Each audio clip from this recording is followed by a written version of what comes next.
نبی کریم صلی اللہ علیہ وآلہ وسلم نے سورج اور چاند گرہن کے متعلق فرمایا الشمس والقمر لا ينكسفان لموت احد ولا لحیاتہ ولکنہما آیاتان من آیات اللہ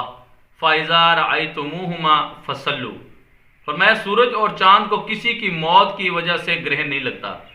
بلکہ یہ تو اللہ تعالیٰ کی نشانیوں میں سے دو نشانیاں ہیں، جب ایسا دیکھو تو نماز پڑھا کرو۔ یہ بخاری اور مسلم میں حدیث موجود ہے۔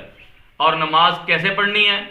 یہ سورج گرہن کے وقت یا چاند گرہن کے وقت، اس کا طریقہ میرے نبی صلی اللہ علیہ وسلم نے نماز پڑھ کے دکھا دیا۔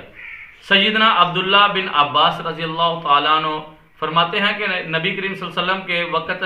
سورج گرہن لگا تو اللہ کے نبی صلی اللہ علیہ وآلہ وسلم نے ہمیں 2 رکعتیں پڑھائیں۔ پہلی رکعت اللہ کے نبی صلی اللہ علیہ وسلم نے شروع کی تو ثنا، اس کے بعد سورۃ فاتحہ، اس کے بعد سورۃ بقرہ کی نسبت لمبی قرات کی، اس کے بعد اللہ کے نبی صلی اللہ علیہ وسلم رکوع میں چلے گئے اور رکوع لمبا کیا، اس کے بعد پھر سمع اللہ لمن حمیدہ کہنے کے بعد اللہ کے نبی صلی اللہ علیہ وسلم نے پھر وہاں قرات شروع کر دی، اور اللہ کے نبی صلی اللہ علیہ وسلم نے پھر پہلے کی نسبت تھوڑی سی کم قرات کی، اور اس کے بعد اللہ کے نبی صلی اللہ علیہ وسلم رکوع میں گئے، رکوع لمبا کیا، پھر اس کے بعد اللہ کے نبی صلی اللہ علیہ وسلم سمع اللہ لمن حمیدہ کہہ کے پھر اس کے بعد سجدے میں چلے گئے، 2 سجدے کیے، سجدہ کرنے کے بعد وہ بھی لمبے لمبے سجدے کیے، پھر اللہ کے نبی صلی اللہ علیہ وسلم کھڑے ہوئے، پھر آقا علیہ الصلوۃ والسلام نے پہلے کی نسبت کم لیکن طویل قرات کی، پھر اسی طریقے سے رکوع میں گئے، رکوع سے اٹھ کر پھر اللہ کے نبی صلی اللہ علیہ وآلہ وسلم نے لمبی قرات کی لیکن پہلے کی نسبت کم کی، اور اسی طریقے سے اللہ کے نبی صلی اللہ علیہ وآلہ وسلم پھر رکوع میں گئے اور رکوع سے پھر سمع اللہ لمن حمیدہ کہہ کے اس کے بعد پھر سجدے میں گئے، اور اس طریقے سے نماز اللہ کے نبی صلی اللہ علیہ وسلم نے 2 رکعت مکمل کی، اور پھر نماز مکمل کرنے کے بعد اللہ کے نبی وہیں بیٹھے استغفار کی اللہ کے نبی صلی اللہ علیہ وسلم نے۔ تو یہ سورج اور چاند گرہن جو ہے یہ اللہ کی نشانیوں میں سے ہیں۔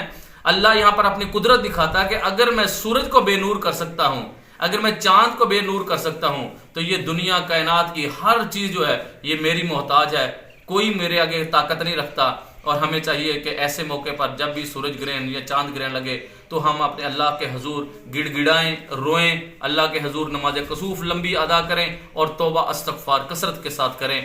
اللہ تبارک تعالیٰ سے دعا ہے اللہ ہمیں ہر طرح کی آفت سے، مصیبتوں سے اللہ ہمیں محفوظ فرمائے۔ اور کچھ خرافات بنی ہوئی ہیں لوگوں کے درمیان میں کہ